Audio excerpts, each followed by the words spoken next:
Hi, I'm Tisham. Today I'm going to talk about a project called Hewani, something I worked on in Kenya while I was consulting for a startup there on the side, uh, where we piped data from a sensor on the ground to a lot of users, thousands of users in Twitter mostly. And we had lots of challenges and the team was very small. So this is like sort of DevOps adventures and misadventures that we encountered in this project.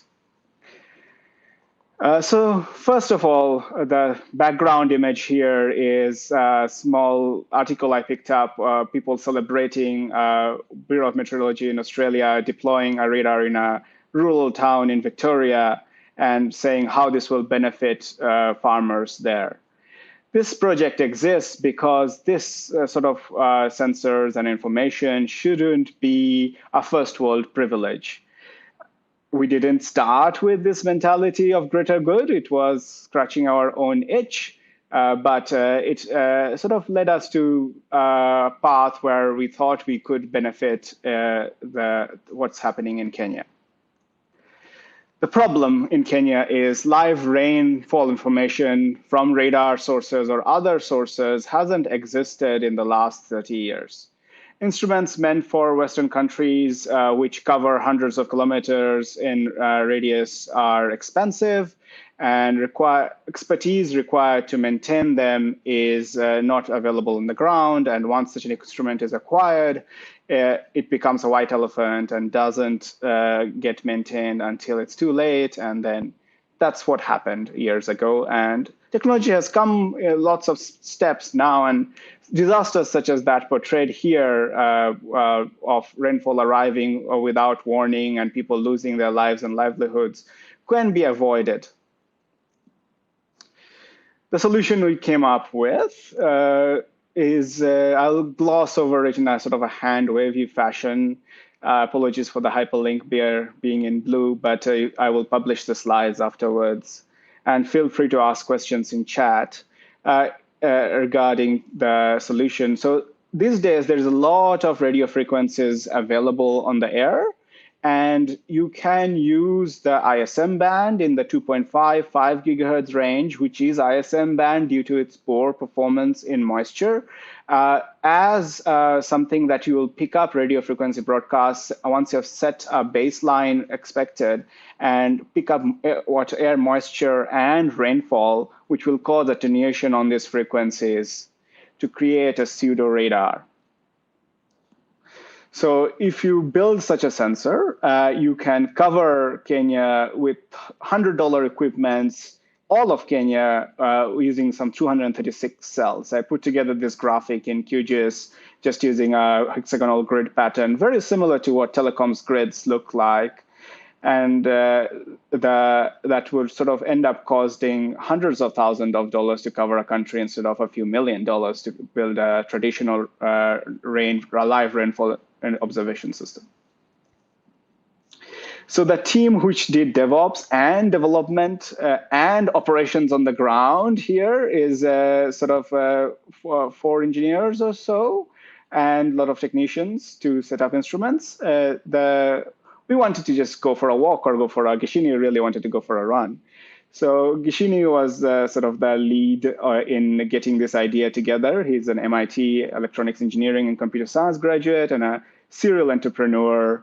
His previous ventures include Ila Karth, which built tablets before Apple iPads were a thing and was funded by Y Combinator and Intel. And second figure is me in Canberra. I am sort of jack of all trades engineer.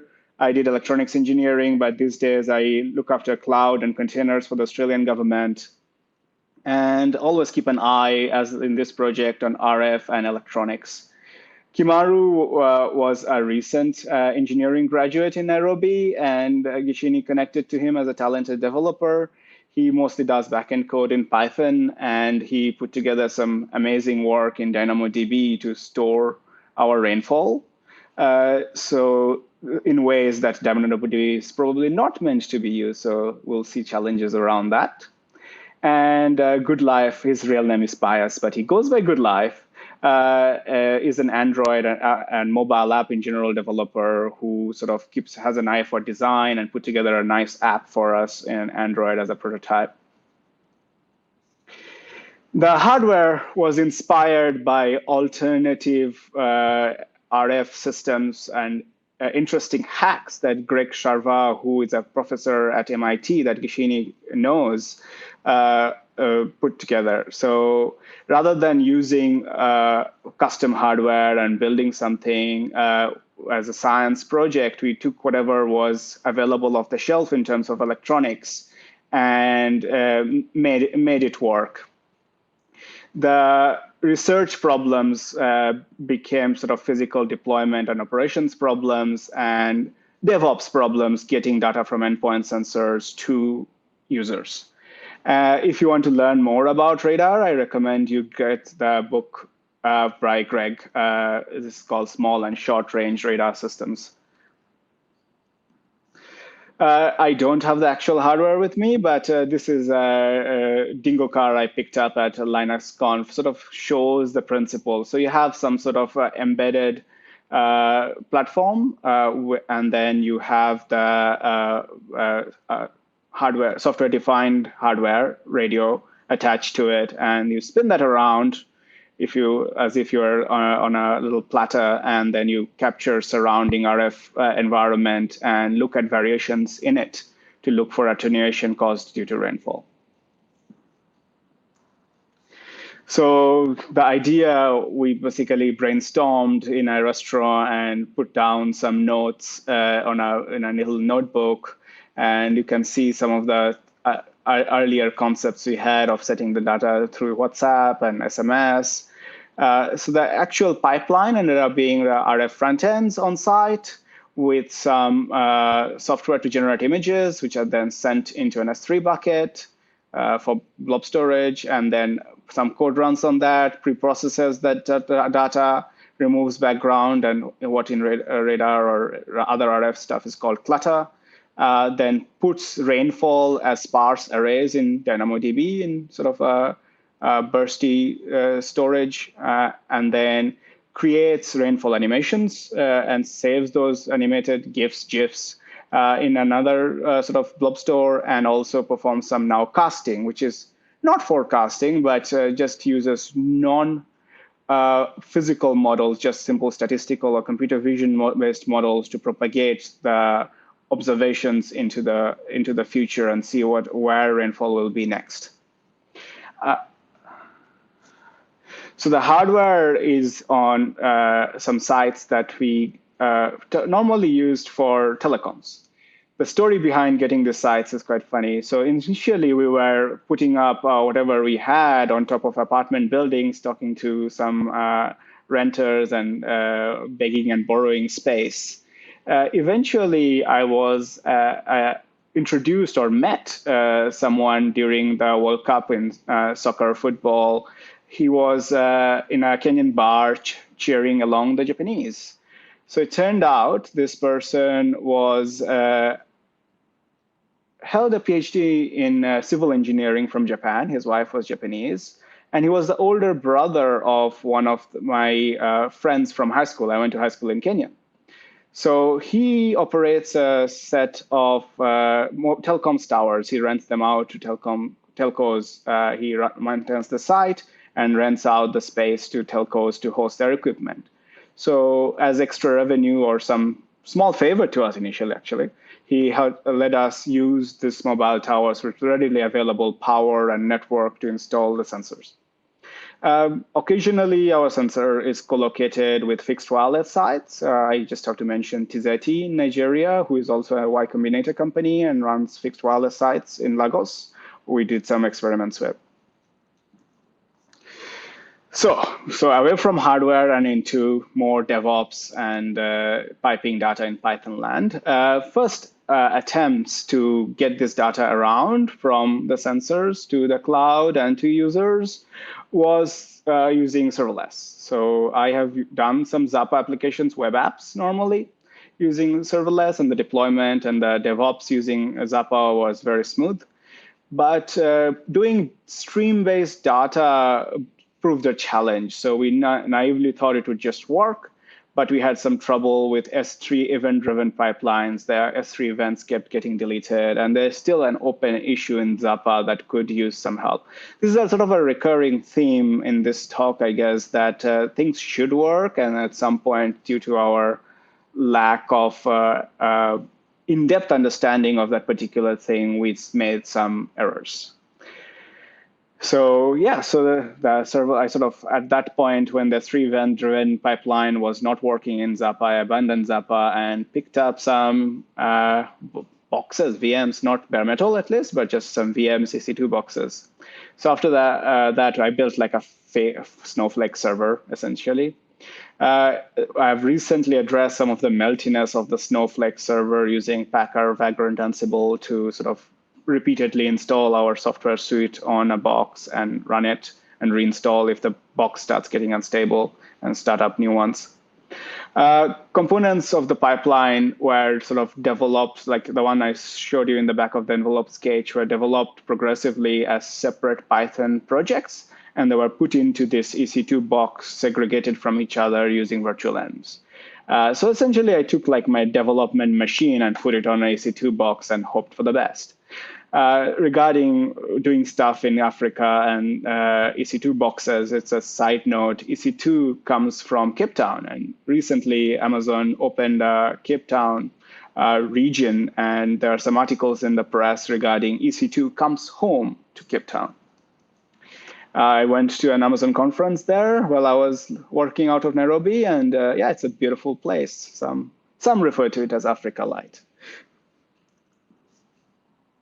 So the VMs, I was treating them like separated environments as containers, which is not really true, which we will see in the DevOps sections. Orchestration and scaling was not really a concern when we had a few single sensors. The virtualization on VMs with VMs served well enough. VMs on VMs, that's a tongue twister. Container orchestration too early using EKS or similar like projects may slow down implementation. You can overinvest possibly in DevOps and not reap the benefits until you reach a sufficient scale. So the other fact of a data pipeline is that you have to have sort of schedule processes. So rather than anything fancy, I just use well-proven 1970s tech, Cron, as my scheduler on the data pipeline.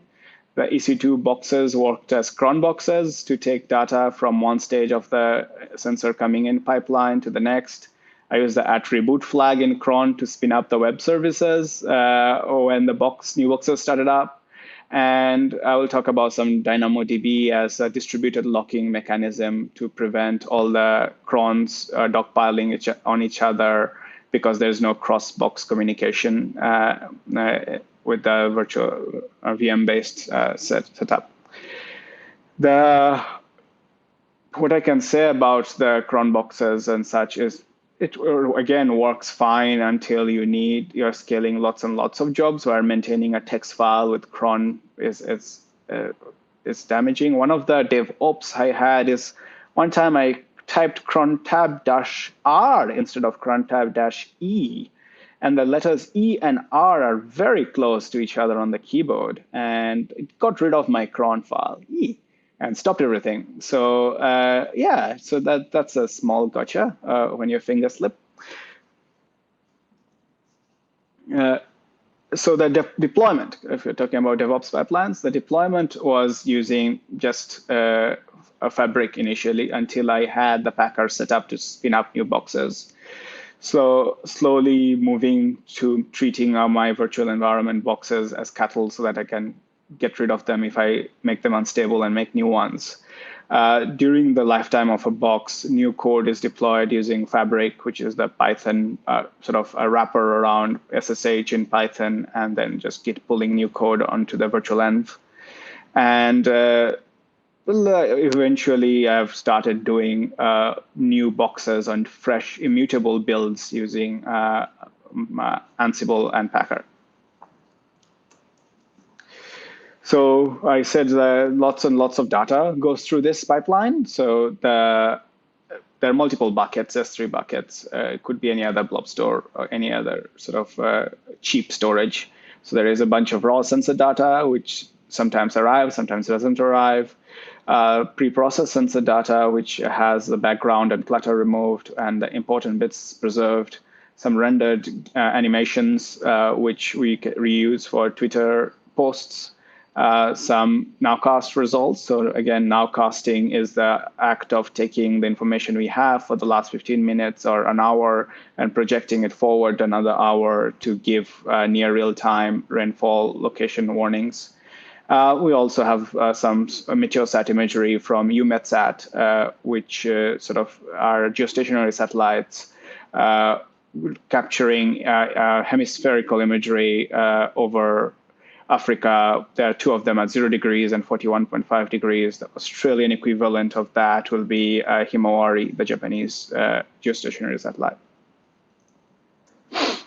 So we did some nice innovations, or rather Kimaru did some nice innovations in sparse array storage in DynamoDB. So the rainfall information that comes in an image, it's sort of converted into a vector, and raindrops are stored as geohashes with timestamps in DynamoDB. If there is a large amount of rain, this becomes a problem. So this is sort of evolved into storing, rather than raindrops, storing rain blobs as KD tree representations of polygons as geohashes, because geohashes can have various different resolutions. So you can make bigger or smaller squares by decomposing a polygon into a set of squares with various resolutions and timestamps, so that if a large area of rainfall comes, you're not storing it all as points. So ultimately, the aim of this was so that we could go for a run, right? Or people would get advanced warning of incoming heavy rain in their area. So the projecting ahead an hour's warning can let you drive away 100 kilometers if there was enough warning. So the ultimate goal was to get an hour ahead in a few seconds. So after all of the RF stuff and DevOps stuff, we could project 1 hour forward with relative accuracy in around 4 seconds. Pending availability of sort of supercomputer and actual physical modeling, I've tried integrating our data with a model called WRF using AWS Parallel Cluster to bring up a traditional MPI-driven supercomputer cluster. But that would also make it much more useful for integration into other global models. But statistical methods or optical flow-based methods are much better suited for nowcasting. So here is sort of the money shot, I guess, in a way. So we started deploying it around rainy seasons in Kenya, and we came up to around a few thousand, 5,000 followers just on Twitter, given a lot of people are not on Twitter. And this was just early days of us sending out alerts. These areas are raining, and some of the predictions in the future and rainfall GIFs, and gathering followers by just organic methods. And given there were like 4 or so people working on it, and we were supporting thousands of people using 4 people, was really good for us. And the DevOps approach, or using Twitter even rather than trying to host a site and trying to scale that, helped us get ahead without investing too much. So this is a DevOps talk. So it's time to show the dirty laundry and see what we got wrong. I've talked about cron tab-r already. So there are a lot of, this is a physical and hardware and software solution. So there are a lot of sensor site hardware related gotchas. Physical infrastructure is notoriously hard to manage, especially if it's on top of a 50-meter tower. It's hard to get to, actually, without someone to climb and do any changes. Deployments in Nigeria, where Gishini went with the sensor, got held up by local gangs, essentially called area boys. Frequent power outage in spite of battery backups on the site is an issue.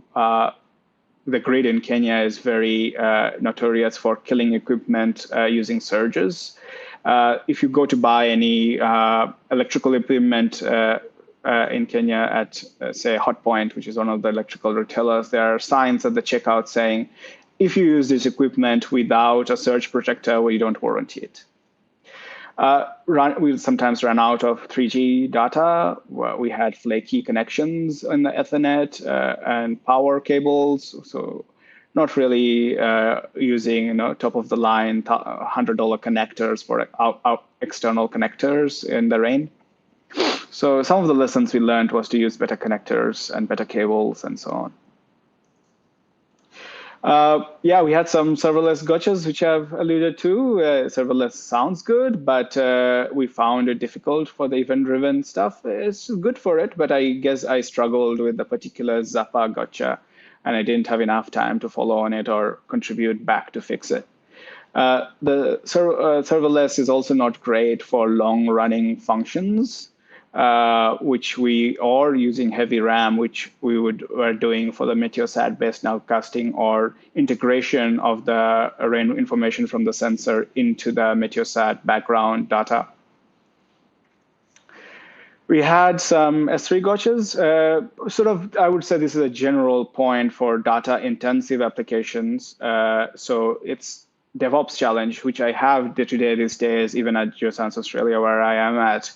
So it's hard to do dev-prod separation for data-intensive applications. So either you are paying double to have that separation, to have the data twice, or you're running the development and production code against the same data. So either of them can be risky. So you may delete data by accident, or you may misprocess things. So it's hard to win. And remember, we didn't do that event-driven architecture for new sensor data landing. And that came back to bite me with a few $100 AWS bills because I was running S3 list to find out that data had arrived too much. I have gotten a bit better at that. So basically, ideally, you should maintain separate databases with listings of your blob stores, contents of your blob store, rather than treat the blob store as a database. Excuse me. So the DynamoDB, which sort of gave us pretty cheap storage as a database, had its gotchas as well. So when it rains, it pours. We only have a limited horizon of visibility on our system. So things would arrive suddenly from outside our horizon. And statically capped DynamoDB or provision mode, I would believe, started dropping data when a lot of rain suddenly arrived. The on-demand mode worked better, but did not scale up fast enough and did not scale down fast enough once the data had passed, the heavy data load had passed, to save us money. So maybe in the future, we will use some of the Meteosat approach or dogfoot nowcast from adjacent cells or from outside our domain to preemptively scale up the storage backend before the actual data arrives. The other problem we had is due to not investing in proper microservice infrastructure or container infrastructure, the fake VM-based microservices I talked about. They don't scale independently like real microservices. And because they're running on the same boxes, they can starve. They don't have upper limits, and they can starve each other of resources. There's crosstalk in storage and credentials on the VM. And I'm looking to move, now that you have something working, looking to move towards container solutions, just either via Docker Compose or Kubernetes as our network grows. So the last one is around Cronjobs. So Cronjobs or nodes don't share state between nodes well. So essentially, you can end up with dogpiling, or which we had in form of lots of Twitter posts and by parallel cronjobs and some firefighting. I ended up supporting Python DynamoDB lock, which is a distributed locking project using DynamoDB. I chose to use DynamoDB for our locking because we had it on our stack already, and sort of ended up being the maintainer of this project by popular demand. I've written a small article of alternative approaches to distributed locking using NFS, EFS, or Redis. Yeah, when automation gets out of hand, it can get crazy. They can have Twitter bot fights, which are essentially Cronjobs fighting each other, and lots of duplicate things and getting your Twitter API access revoked. At least we didn't get to that stage, but yeah, just have to be careful with making things too automatic without guardrails. So the approach we did for this from a DevOps perspective was to make it work, then progressively make it better. The rainfall detection system sort of shows what a few $100 budget can do instead of big budget $1 million purchases of equipment and infrastructure setup. Development mindset, let us start simple, make mistakes, reduce the cost of those mistakes, and keep on increasing with high-speed iteration on the service level.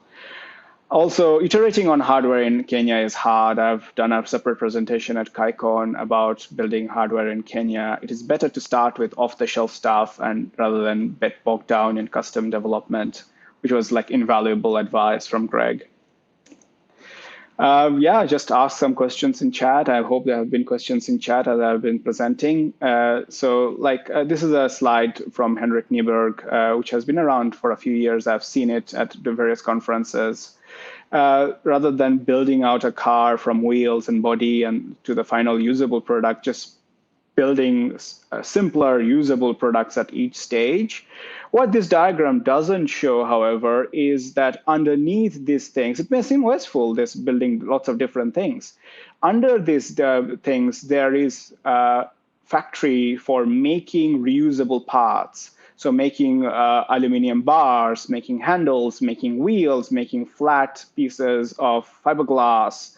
And so the fiberglass and the wheels are still there in the final car, but there are additional pieces there. So we are putting together the DevOps infrastructure, which we can keep reusing between the different iterations of our product, and then keeping until the final product is the 236 cells covering countries or even thousands of cells covering a continent and delivering service to millions.